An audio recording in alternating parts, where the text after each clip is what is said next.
자, 여러분들 안녕하십니까? 반갑습니다. 2021년 4월 14일 장마감 방송을 하도록 하겠습니다. LB는 전일 대비 0.56% 하락한 35,550원에서 마감을 했습니다. 옆으로 길 걸로 우리가 예상을 하기는 했었습니다. 이렇게 내려오는 기울기만큼 재차 이렇게 올려주기를 내심 기대했었는데 그러지는 못했고요. 일단 LB는 소강 상태에 접어든 것으로 보여집니다. 그 이유는 여러분들 잘 아시겠지만 LB의 대표적인 파이프라인들이겠죠. 1세대 항암제로 오면 아필리아의 소식이 요즘 전해지고 있지 않습니다. 작년 연말 유럽 에로 체결 이후 구체적인 조건 등 어떤 소식이 없네요. 1세대 항암제로 아필리아 같은 경우는 아무런 소식이 없어 LB가 좀 이런 모습을 보여주고 있고요. 핵심인 것 같습니다. 2세대 항암제 리보세라닙 역시 비슷한데요. 리보세라닙 중에 가장 상업화에 가까이 있는 위암 말기 치료제, 정확히는 위암 3차 치료제로 보셔도 무방할 것 같은데요. 외부 임상 데이터가 다 확보가 됐는지, 그래서 우리가 학수고대하고 있는 NDA 절차에 문제가 없는지, 아니면 선양 남성한 임상 이상은 어느 정도 마무리되고 있는지 어떤 소식이 없어서 LB는 지금 이렇게 소강 상태를 보여주는 것 같습니다. 3세대 항암제도 마찬가지입니다. 이민요목의 ITI 1000 소식이 요즘 뜸한데요. 후문으로는 워낙 약의 효능이 좋아서 너무 오래 생존하고 있어서 임상을 마무리하는데 애로사항이 있다라고 얘기가 나오고 있는데, 어쨌든 여기 이뮤노믹 관련해서도 요즘은 소식이 정말 뜸하네요. 그래서 1세대 항암제, 2세대 항암제, 3세대 항암제 모두 좀 조용해서 LB도 소강 상태에 든 것 같습니다. 4세대 항암제는 이제 시작이니까 사실 기대하는 것도 좀 무리가 있는 것 같고요. 여하튼 기다리는 소식이 없어서 소강 상태로 보여지고 있습니다. 어서 이 지지부진한 모습이 마무리가 되길, 어서 가시적인 성과들이 보여주길 좀 전에 말씀드렸던 거겠죠. 거기에 대한 효과가 나온다면, 성과가 나온다면 LB는 재차 반등을 할 수 있을 걸로는 보여지는데요. 그래서 일단 하방은 이렇게 경직이 되고 있습니다. 이렇게 하락하고 있는 거는 이렇게 막고 있고 재차 이제 자리를 만들려고 하고 있는 그런 모습을 보여주고 있는 것 같아요. 그리고 시장을 보시면 시장도 좋습니다. 보시는 게 코스닥이고요. 코스닥도 올라가는 기울기가 갑자기 좀 가팔라졌습니다. 여기 1000을 돌파하고 좀 가팔라졌는데, 코스피보다는 당분간은 코스닥이 요즘은 좀 좋았던 모습인데, 좀 우려가 되는 게 지난번 시장 좋을 때도 LB는 사실 그 효과를, 그 후광을 못 누렸는데 이번에도 그런 효과를 못 누릴지 사실 좀 걱정이 되는 그런 부분인데요. 어서 좋은 소식이 좀 나와줬으면 하고요. 시장은 어제 언급해 드렸습니다. 코로나 확진자 수가 늘고 있다. 그래서 여기에 매기가 들어오고 있다라고 말씀을 드렸는데, 오늘도 코로나 관련주에 매기가 들어온 모습입니다. 4차 확산세, 특히 분당 일대 학원가 중심으로 확진자가 좀 늘고 있다는 소식이 여기 교육 관련주, 그리고 원격 근무 관련주들이 좀 좋았던 모습이고요. 그 다음에 전반적으로 최근만 놓고 보시면 여기 저는 개인적으로 차 쪽을 좋게 보고 있습니다. 여기 차 쪽. 근데 여기 2차전지 관련주도 연 3일 동안 현재 좀 좋은 모습을 보여줬어요. 그래서 2차전지 관련주가 좀 강했고, 어제는 바이오가 좀 좋은 모습을 보여줬고, 오늘은 여기 차 관련해서 좀 좋은 모습을 보여주지 않았나 싶습니다. 특히 여기 LG 쪽이 오늘 좀 더 좋은 모습을 보여주지 않았나. 마그나랑 애플카랑 협업 소식에 여기 LG 관련주들이 좀 좋은 모습이었고요.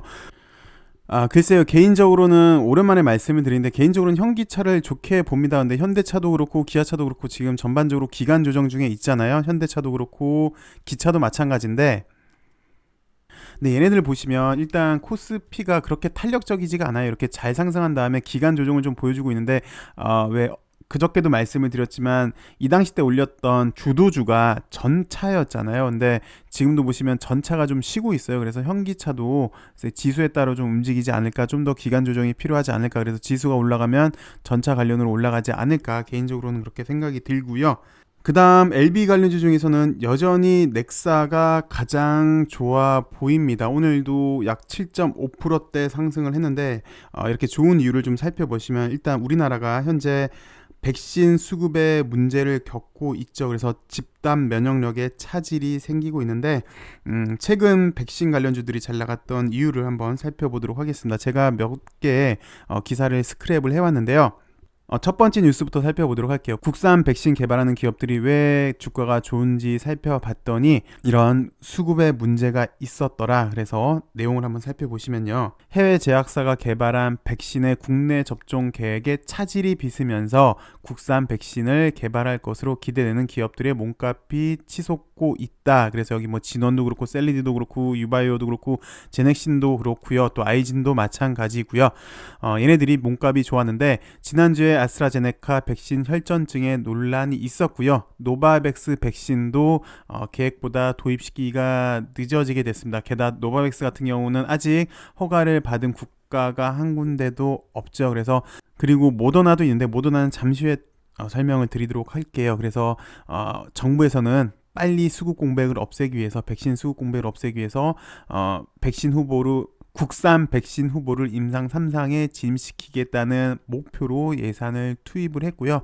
그에 따라서 이렇게 이런 관련주들이 백신 관련주들이 좋은 흐름을 보여줬습니다. 그리고 이 뉴스는 원래 우리나라 계획은 그랬었죠. 국내에서 생산을 해서 백신 수급 공백 없게 하는 게 목표였는데 원래 모더나 쪽에서도 우리나라 대통령한테 먼저 러브콜을 보냈었습니다. 근데 현재까지 기술 이전이 되지 않고 있어서 백신 공급에 문제가 있다라는 얘기인데요. 내용을 좀 보시면 예방 효과와 안정성이 상대적으로 높은 mRNA 백신의 조기 자체 생산 가능성이 희박해졌습니다. 우리나라입니다. 우리나라 자체 생산 가능성이 희박해졌습니다. 그 이유를 살펴봤더니 모더나가 자체 생산에 필요 충분 조건인 기술 이전을 빠른 시일 안에 수락하지 않을 것으로 예상된다고 합니다. 그래서 백신 기술 이전을 통해 자체 생산되면 우리 스스로 이제 공급량을 조절할 수 있게 돼서 백신 수급의 숨통이 트일 수 있을 것으로 애초에 기대했는데 현재로서는 이런 가능성은 희박해 보이는 걸로 보여지고 있고요. 참고로 모더나 백신 같은 경우는 지금 현재 수입 승인 절차를 밟고 있다는 뉴스까지는 나온 상태이긴 합니다. 그런데 여기 자체 생산 가능성은 아직도 현재까지는 희박한 것으로 보여지고 있는데요. 근데 이 내용을 보여드린 이유는 지난번에도 언급해 드렸지만 나노코박스 같은 경우는 기술 이전도 현재 고려하고 있습니다. 이미 LG랑 MOU도 체결을 했고요. 이미 생산 기지가 있다는 이점도 있겠죠. 그래서 이런 관점에서 본다면 나노코박스는 기술 이전을 할 수 있다. 그래서 우리나라에서도 자체 생산이 가능하다라는 관점에서 한번 관심 있게 보셔야 되지 않을까 싶어서 말씀을 드리는 거고요. 그리고 마지막 뉴스입니다. 마지막 뉴스는 백신 수급 공백 최소화하기 위해서 현재 러시아 그리고 중국 백신도 고려하고 있다는데 새로운 대안에 나노코박스도 포함되는지 고려해 볼 만해서 한번 갖고 와봤습니다. 내용을 살펴보도록 하겠습니다. 4차 유행 문턱에 다다른 가운데 정부가 결국 새로운 백신의 도입까지 검토하기로 했습니다. 왜냐하면 좀 전에 보여드렸듯이 이렇게 수입해서 써야 되거나 아니면 기술 이전을 해야 되는데 거기에 문제가 생기니까 새로운 백신도 도입을 해볼까라고 검토를 했다고 합니다. 그래서 제약 선진국이 아닌 러시아, 중국이 개발한 백신이 국내 도입 절차를 밟을지 기대가 된다, 주목이 된다라고 얘기를 했는데요. 백신 수급 불안정 속에서 현재 우리나라 가장 큰 문제점이긴 하죠. 집단 면역력이 형성이 되지가 않았기 때문에 관계 기관들은 추가 백신 도입에 대해 본격적인 검토에 나섰다고 합니다. 그래서 러시아 백신, 중국 백신도 검토를 하고 있는데 문재인 대통령은 기존에 도입하는 백신 외에 면역 효과와 안전성이 확인된 다른 종류의 백신 도입도 적극적으로 검토, 그리고 만에 하나 생길 수 있는 상황까지 선제적으로 대비해주기 바란다라고까지 얘기를 했습니다. 그래서 연일 증가세를 보이는 확진자 수가 백신 수급까지 어려움을 겪으면서 새로운 대안을 찾겠다라고 이렇게 결론을 지었는데요. 여기 대안이 나노코박스가 될 수 있을지 관심이 가서 말씀을 드렸습니다. 만약에 된다면 좀 전에 노바백스 같은 경우는 사실 지금 승인이 어느 나라에서도 승인이 나지 않았죠.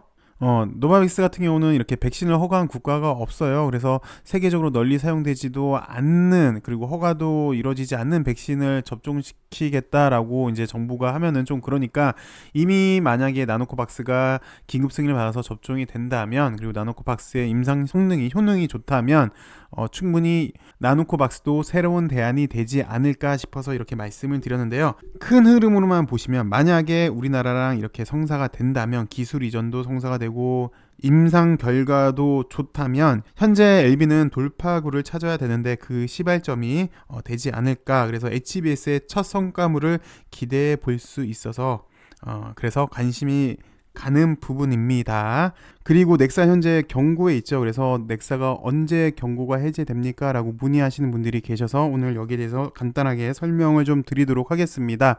해제 요건을 보시면요. 위 종목은 지정일부터 계산해서 10일째 되는 날 이후의 날로 그날을 이제 판단일이라고 합니다. 지정일은 여기 4월 5일로 되어 있잖아요. 그래서 판단일은 밑에 보시면 플러스 10일, 거래일로 10일입니다. 그날이 이제 4월 16일인데 4월 16일에 다음에 요 세 가지에 모두 다 해당이 되지 않아야 돼요. 그래서 보시면 4월 16일 날 이제 내일 모레가 되겠네요. 4월 16일 날 첫 번째 4월 16일 마이너스 5일, 그러니까 4월 9일입니다. 4월 9일 종가보다 60% 이상 상승하면 안 돼요.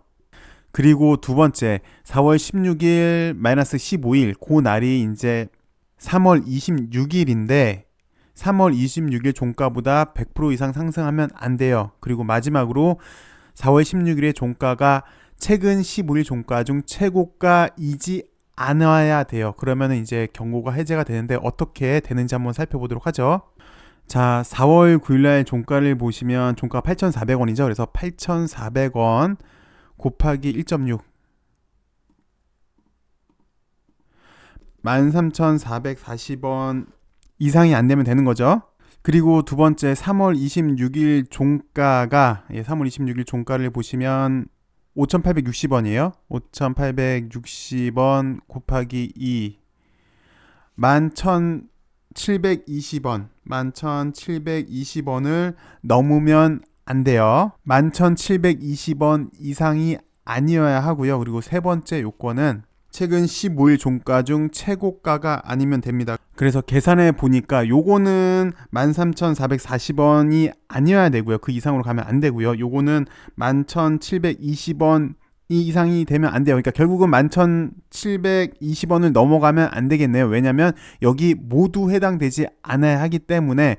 그리고 마지막으로는 요 4월 16일 종가가 최고가가 되면은 안 되겠죠. 어쨌든 요 세 가지가 모두 해당되지 않는다면 이제 경고는 해제가 되는데, 만약에 해당이 된다면 하루씩 수년돼서 이어집니다. 그리고 매매 거래 정지 요건을 보시면요. 이건 정지입니다. 두 가지 모두 해당이 돼야 돼요. 그러니까 여기에 상승하 고잖아요. 고. 그러니까 그리고 1번, 이걸 2번이라고 하면 1번 그리고 2번 둘 다 해당이 돼야 됩니다.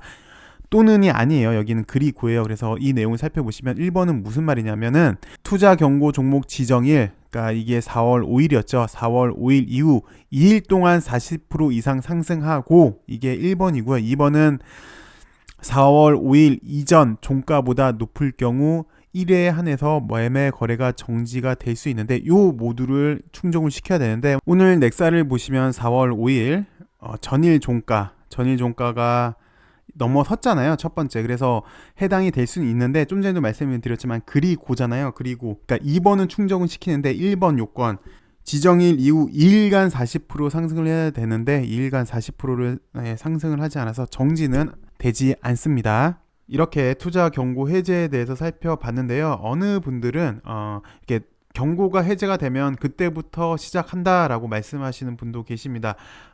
그런 경우도 있어요. 그런 경우도 있어요. 그러니까 경고 해제된 다음에 곧장 올라가는 경우도 있고, 경고 해제된 다음에 또 이렇게 꼬라박는 경우도 있긴 있습니다. 그래서 경고 해제가 꼭 이렇게 공식화되지는 않았습니다. 그래서 케이스마다 틀려요. 그래서 경고 해제가 됐다, 그래서 경고 해제가 시그널로 주가가 상승한다, 내지는 경고 해제로 인해서 주가가 곤두박질 친다 라고 이렇게 공식화하기에는 약간 힘든 면이 없지 않아 있는 것 같습니다. 그거는 상황마다 다 다른 것 같아요. 근데 전반적으로 보면은 넥사가 일단 흐름은 좋긴 좋습니다. 그래서 한번 경고 해제에 대해서 문의하신 분 계셔서 이렇게 말씀을 드렸고요. 우리 LB가 사실 좀 답답하긴 합니다. 좀 좋은 성과 그리고 빠른 성과를 좀 내주기를 바라고 있는데 그러지 못해서 좀 답답은 한데요. 나름 자리는 이렇게 하방 경쟁은 잘 보여주고 있는 모습인 것 같아요. 어서 빨리 좀 좋은 성과를 보여줘서 우리 주주 모두 행복한 모습, 행복한 웃음을 지었음 하는 바람으로 오늘은 여기까지 방송을 하도록 하겠습니다. 내일은 좀 더 좋은 소식으로 여러분들 찾아뵙길 바라고 싶네요. 행복한 하루 되시고요. 내일 더 좋은 소식으로 찾아뵙겠습니다. 감사합니다.